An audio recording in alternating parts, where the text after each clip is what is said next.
ದೆಹಲಿಯ ಕೆಂಪುಕೋಟೆಯ ಬಳಿ ಭೀಕರ ಸ್ಫೋಟ ಪ್ರಕರಣಕ್ಕೆ ಸಂಬಂಧಪಟ್ಟಂತೆ ತನಿಖೆ ಚುರುಕುಗೊಂಡಿದೆ. ದೇಶದ ಉದ್ದಗಲಕ್ಕೂ ಕೂಡ ಕಟ್ಟೆಚ್ಚರವನ್ನು ವಹಿಸಲಾಗಿದೆ. ಬೆಂಗಳೂರಿನಲ್ಲೂ ಕೂಡ ಪೊಲೀಸರು ಹೈ ಅಲರ್ಟ್ ಅನ್ನು ಘೋಷಿಸಿದ್ದಾರೆ. ಪೊಲೀಸರಿಂದ ಬೆಂಗಳೂರಿನ ಎಲ್ಲ ಕಡೆ ತಲಾಶ್ ನಡೆಸುವಂತಹ ಕೆಲಸ ಆಗಿದೆ. ನಾಕಾಬಂದಿಯನ್ನು ಹಾಕಿ ಪರಿಶೀಲನೆಯನ್ನು ಪೊಲೀಸರು ನಡೆಸ್ತಾ ಇದ್ದಾರೆ. ಮಾಲ್ಗಳು, ಲಾಡ್ಜ್, ಹೋಟೆಲ್, ರೈಲ್ವೆ ನಿಲ್ದಾಣಗಳು, ಬಸ್ ನಿಲ್ದಾಣಗಳಲ್ಲಿ ಕಟ್ಟೆಚ್ಚರ. ಎಲ್ಲ ವಿಭಾಗಗಳ ಡಿಸಿಪಿಗಳಿಗೆ ಈಗಾಗಲೇ ಬೆಂಗಳೂರು ಪೊಲೀಸ್ ಕಮಿಷನರ್ ಸೂಚನೆಯನ್ನು ಕೊಟ್ಟಿದ್ದಾರೆ. ಪೊಲೀಸ್ ಕಮಿಷನರ್ ಸೂಚನೆ ಬರ್ತಾ ಇದ್ದ ಹಾಗೆ ಪೊಲೀಸ್ ಅಧಿಕಾರಿಗಳು ಫೀಲ್ಡಿಗೆ ಇಳಿದಿರುವಂಥದ್ದು, ನಗರದಲ್ಲಿ ಗಸ್ತನ್ನು ಹೆಚ್ಚಿಸಿರುವಂಥದ್ದು, ನಾಕಾಬಂದಿಯನ್ನು ಹಾಕಿ ವಾಹನಗಳನ್ನು ತಪಾಸಣೆ ಮಾಡುವಂತಹ ಕೆಲಸ ಕೂಡ ಆಗ್ತಾ ಇದೆ. ಟು ಬಿ ಒಂದು ಇದು ಪ್ರಿಕಾಷನರಿ ಮೆಜರ್ಸ್ ತೊಗೊಳೋದಕ್ಕೆ ಕೆಲವೊಂದು ನಮ್ಮ bus stand, Majestic bus stand, railway station ಮತ್ತು ಕೆಲವೊಂದು ಮಾಲ್ಗಳು ಮತ್ತು ಇಂಪಾರ್ಟೆಂಟ್ ಕ್ರೌಡೆಡ್ ಪ್ಲೇಸಸ್ ಎಲ್ಲಿ ಜಾಸ್ತಿ ಜನಸಂದಣಿ ಇದೆ, ಈ ಸಿಟಿ ಮಾರ್ಕೆಟ್ ಇಂಥಲ್ಲಿ ಮತ್ತು ಕೆಲವೊಂದು ಇಂಪಾರ್ಟೆಂಟ್ ಜಾಗಗಳಲ್ಲಿ ನಾವು ಚೆಕ್ ಪೋಸ್ಟ್ಗಳನ್ನ ಹಾಕ್ಕೊಂಡು ವೆಹಿಕಲ್ಗಳನ್ನ ಚೆಕ್ ಮಾಡ್ತಕ್ಕಂಥದ್ದು ಮತ್ತು ಏನಾದರೂ ಇನ್ಫಾರ್ಮೇಷನ್ ಇದೆ ಅದ್ರ ಬಗ್ಗೆ ನಾವು ಮಾಹಿತಿನ ಕಲೆ ಹಾಕ್ತಕ್ಕಂಥದ್ದು ನಾವು ಸದ್ಯಕ್ಕೆ ಮಾಡ್ತಾಯಿದ್ದೀವಿ. ಅಂದರೆ ಯಾವುದೇ ರೀತಿಯಲ್ಲಿ ಕೂಡ ಆತಂಕ ಪಡುವಂಥ ಅವಶ್ಯಕತೆ ಇಲ್ಲ. ಬಟ್ ಅಂದರೆ ನಿಮ್ಮ ಏನು ನೀವು ಹೌದು ಟು ಬಿ ಪ್ರಿಕಾಷನರಿ ಮೆಜರ್ಸ್ ತೊಗೊಳ್ತಾ ಇದ್ದೀವಿ ಅಷ್ಟೇ.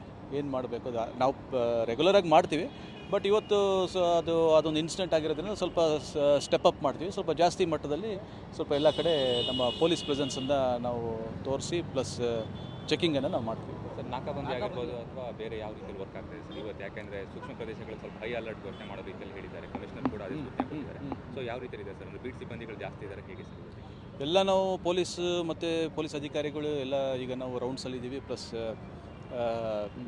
ಚೆಕ್ ಪಾಯಿಂಟ್ಗಳಲ್ಲಿ ವಾಹನಗಳನ್ನ ಕೂಡ ತಪಾಸಣೆ ಮಾಡ್ತಾಯಿದ್ದೀವಿ. ಪ್ಲಸ್ ಈಗೇನು ಅದೇ ಹೇಳಿದ್ನಲ್ಲ, ಈ ಜನಸಂದಣಿ ಇರ್ತಕ್ಕಂಥ ಜಾಗಗಳನ್ನ ಸ್ವಲ್ಪ ಚೆಕ್ ಮಾಡ್ತಕ್ಕಂಥದ್ದು.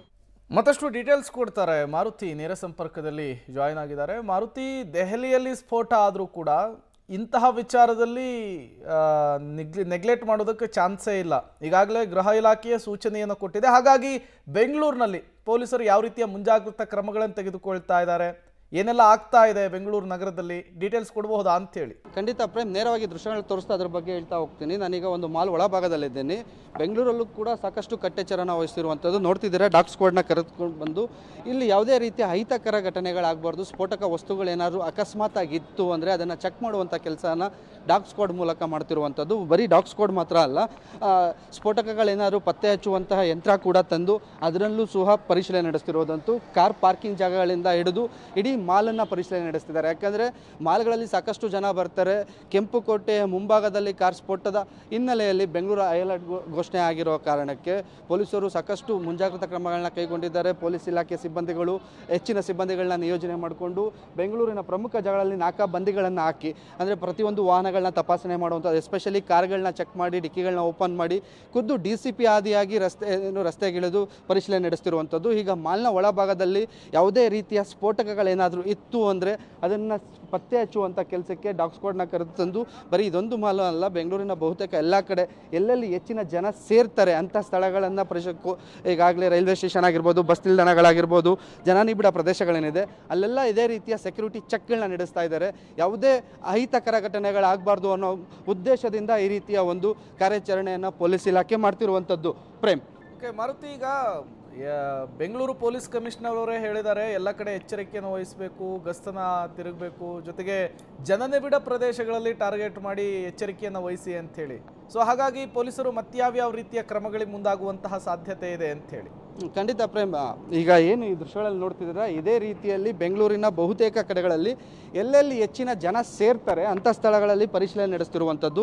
ಮತ್ತು ಬೆಂಗಳೂರಿನ ಪ್ರಮುಖ ರಸ್ತೆಗಳ ಎಲ್ಲ ಭಾಗದಲ್ಲೂ ಸಹ ಪೊಲೀಸ್ ಠಾಣಾ ವ್ಯಾಪ್ತಿಯಲ್ಲಿ ಪ್ರಮುಖವಾಗಿ ಪೊಲೀಸ್ ಎಲ್ಲೆಲ್ಲಿ ವಾಹನಗಳ ಸಂಚಾರ ಆಗುತ್ತೆ, ಮುಖ್ಯ ರಸ್ತೆ ಆದಿಯಾಗಿ ಸಣ್ಣ ಪುಟ್ಟ ರಸ್ತೆಗಳಲ್ಲೂ ಸಹ ನಾಕಾಬಂದಿಗಳನ್ನು ಹಾಕ್ಕೊಂಡು ಪ್ರತಿಯೊಂದು ವಾಹನಗಳನ್ನ ಪರಿಶೀಲನೆ ನಡೆಸ್ತಿರುವಂಥದ್ದು.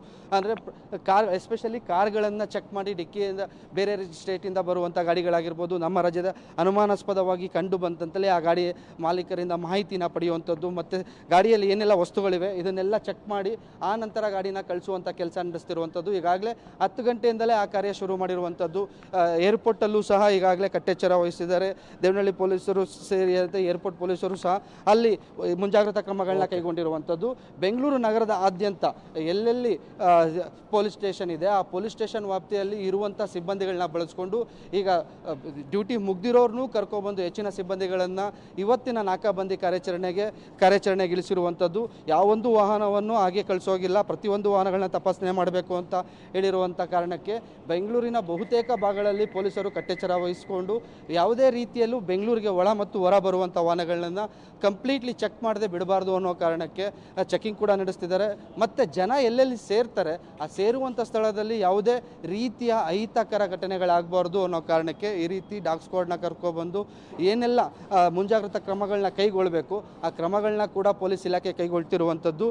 ದೆಹಲಿ ಮಾದರಿಯಲ್ಲಿ ಬೆಂಗಳೂರಲ್ಲಿ ಅಂದರೆ ಇಡೀ ದೇಶಾದ್ಯಂತ ಈಗ ಹೈ ಅಲರ್ಟ್ ಘೋಷಣೆ ಆಗಿರೋ ಕಾರಣಕ್ಕೆ ಎಲ್ಲ ಕಡೆ ಕಟ್ಟೆಚ್ಚರ ವಹಿಸುವಂಥ ಕೆಲಸಕ್ಕೆ ಬೆಂಗಳೂರು ಪೊಲೀಸರು ಮುಂದಾಗಿರುವಂಥದ್ದು. ಪ್ರೇಮ್.